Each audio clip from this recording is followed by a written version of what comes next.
अब नेक्स्ट जो हमने पढ़ना है वो क्लासिफिकेशन के बारे में है। क्लासिफिकेशन में हम लोग क्या करते हैं, प्लांट्स को डिफरेंट ग्रुप्स के अंदर जो है हम लोग क्लासीफाई कर रहे हैं on the base of their common characters. जितने भी कॉमन प्लांट्स हैं या उनके फीचर्स जो है हमारे पास सेम है, उनको हम लोग एक ग्रुप में रखते हैं। इसी तरीके से हम लोगों ने एक पूरा सिस्टम जो है वो क्रिएट किया।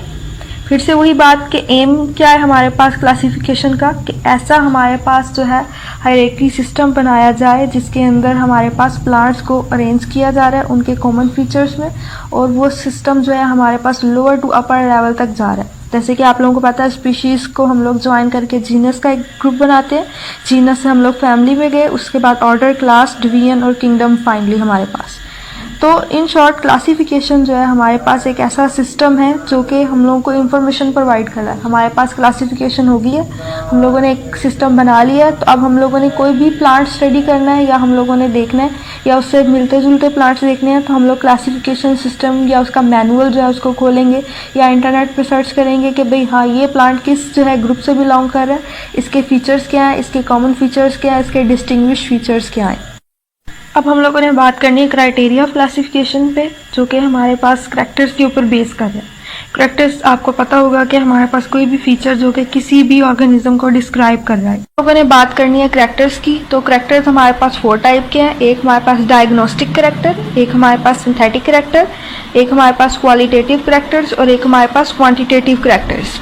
डायग्नोस्टिक करैक्टर की बात करें तो डायग्नोस्टिक करैक्टर हमारे पास ऐसे तमाम करैक्टर्स हैं जो कि डीलिमिट करते हैं। इसका मतलब है कि अगर हमने एक ग्रुप के अंदर जो है डिफरेंट ऑर्गेनिजम्स रखे थे, तो उसके ग्रुप के अंदर जो है एक ऐसा खास फीचर है उस ऑर्गेनिज्म का जो कि उसे बाकी ऑर्गेनिज्म से डीलिमिट कर रहा है, सेपरेट कर रहा है। अगर एग्जाम्पल की बात करें, जैसे कि मैंने लिखी हुई है कि हमारे पास जो रोजेसी फैमिली है उसके 2 मेंबर्स हैं हमारे पास, रास्पबेरी और ब्लैकबेरी। दोनों के हमारे पास डिफरेंट डायग्नोस्टिक करैक्टर हैं जो कि इन दोनों को एक दूसरे के साथ डिफ्रेंशिएट करते हैं। हालांकि है दोनों बेरीज ही, अमूमन इनका स्ट्रक्चर भी थोड़े बहुत जो है सेम देखने में नज़र आ रहे होते हैं। डायग्नोस्टिक फीचर या करैक्टर हमारे पास इसका क्या है कि अगर हम लोग फ्रूट स्टडी करें दोनों के, तो दोनों के फ्रूट के अंदर आप लोगों को एक तो कलर डिफरेंस नज़र आएगा, दूसरा हमारे पास के जो हमारे पास ब्लैकबेरी है वो हमेशा अपने जो है स्टेम के साथ जो है उसको वो अटैच आप लोगों को नज़र आएगी, लेकिन जो हमारे पास जो रास्पबेरी है वो आप लोगों को सेंटर में से जो है वो खाली नज़र आएगी, या अगर आप लोग देखें तो आप लोगों को सेंटर में जो है एक स्टेम लाइक स्ट्रक्चर जो है वो देखने में नज़र नहीं आएगा। अगर हम लोग बात करें सिंथेटिक करैक्टर्स की, तो सिंथेटिक करैक्टर्स वो हैं जो कि कॉमन है पूरे के पूरे ग्रुप के लिए। जैसे कि हमारे पास रोजेसी फैमिली है, तो उसका सिंथेटिक करैक्टर क्या है कि उसके फ्लावर्स जो है वो मल्टीपल ऑफ 5 या 5 के ऊपर कंसिस्ट करें। इसी तरीके से अगर हम लोग बात करें सोलेनेसी फैमिली की, तो उसका कोई और हमारे पास जो है सिंथेटिक फीचर होगा जो कि डिफाइन कर रहा है हाँ भाई इस ग्रुप के अंदर जो प्लांट हैं वो सारे के सारे उनके अंदर कॉमन फीचर हमारे पास जो है वो ये है। अब हम लोगों ने बात करनी है क्वालिटेटिव एंड क्वांटिटेटिव करैक्टर्स की। जैसा कि आप लोगों ने इंटर में भी पढ़ा था, क्वालिटेटिव करैक्टर्स हमारे पास वो करैक्टर्स जो कि हमारे पास मॉर्फोलॉजी को एक्सप्लेन कर रहे हैं, फिनोटाइप को एक्सप्लेन कर रहे हैं। इसी तरीके से क्वांटिटेटिव करैक्टर्स जो कि हमारे पास क्वांटिटीज़ को एक्सप्लेन कर रहे हैं कि हमारे पास साइज़ क्या है, विड्थ क्या है, हमारे पास जो है किस तरीके से हम लोग उसको मेजर कर सकते हैं। मेजरिंग हमारे पास जो है करैक्टर्स होते हैं।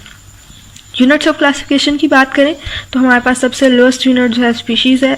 तमाम स्पीशीज़ के अंदर वो तमाम ऑर्गेनिजम्स आ जाते हैं जो कि इंटरब्रीड करते हैं और हमारे पास फर्टाइल ऑफ स्प्रिंग्स देते हैं। स्पीशीज़ को हम लोग जो है इकट्ठा करके या हम लोग जो है ग्रुप करके एक जीनस के अंदर रखते हैं। जीनस हमारे पास जो है फैमिली बनाती है।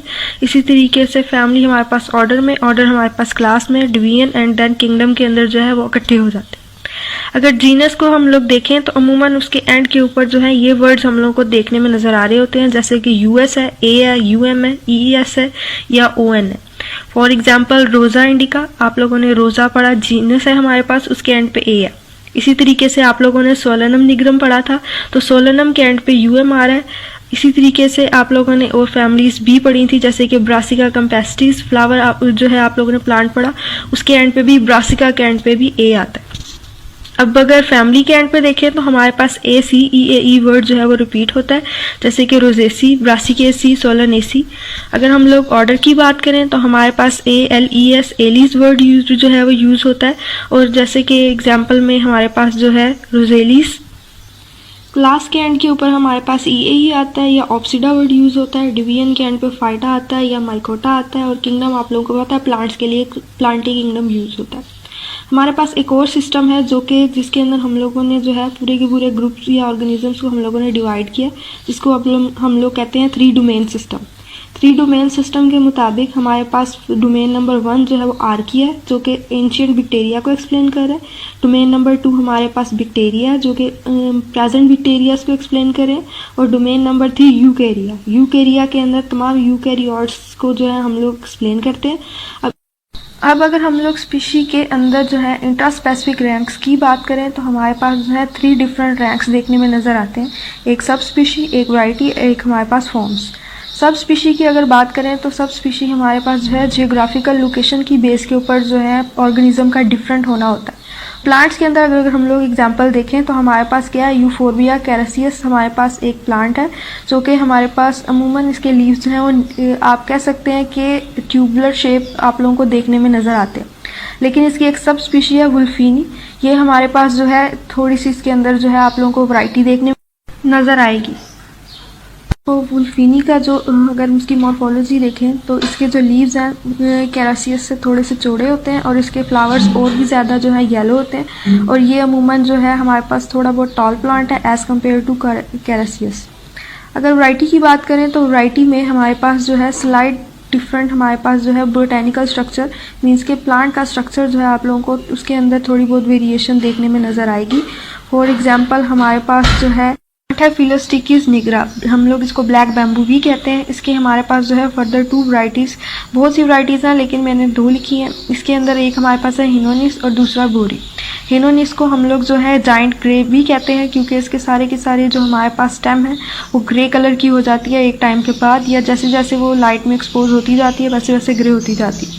इसी तरीके से हमारे पास जो बोरी है उसको हम लोग जो है लिपर्ड स्किन भी कहते हैं क्योंकि उसकी स्किन या आप कह सकते हैं कि स्टेम की जो उसकी आउटर मोस्ट सरफेस है एपिडर्मिस है वो हमारे पास ग्रीन और ग्रे के अंदर जो है वो कन्वर्ट हो जाती है। जिस तरीके से लिपर्ड के अंदर पैचेस होते हैं इसके अंदर भी वैसे पैचेस आप लोगों को देखने में नज़र आ रहे होंगे। अगर फॉर्म की बात करें तो फॉर्म में आप लोगों को माइनर चेंजेस या डिफरेंसेस देखने में नज़र आएंगे स्पीशी के अंदर, जैसे कि लीफ कलर चेंज है या फ्लावर कलर चेंज। इसके एग्जांपल हमारे पास है रोज़ा रुगोसा जो कि इसका फ्लावर जो है अमूमन पर्पल होता है। और अगर हम लोग इसकी फॉर्म की बात करें तो रोज़ा रुगोसा अल्बा वो वाइट कलर का फ्लावर होता है। इसी तरीके से आप लोगों ने जब मैंडल्स को पढ़ा था तो उसके अंदर आप लोगों ने पीसम सैटिवम के बारे में पढ़ा था, पी प्लांट के बारे में पढ़ा था जिसके फ्लावर जो थे हमारे पास 2 कलर दे रहे थे, एक पर्पल और एक हमारे पास वाइट।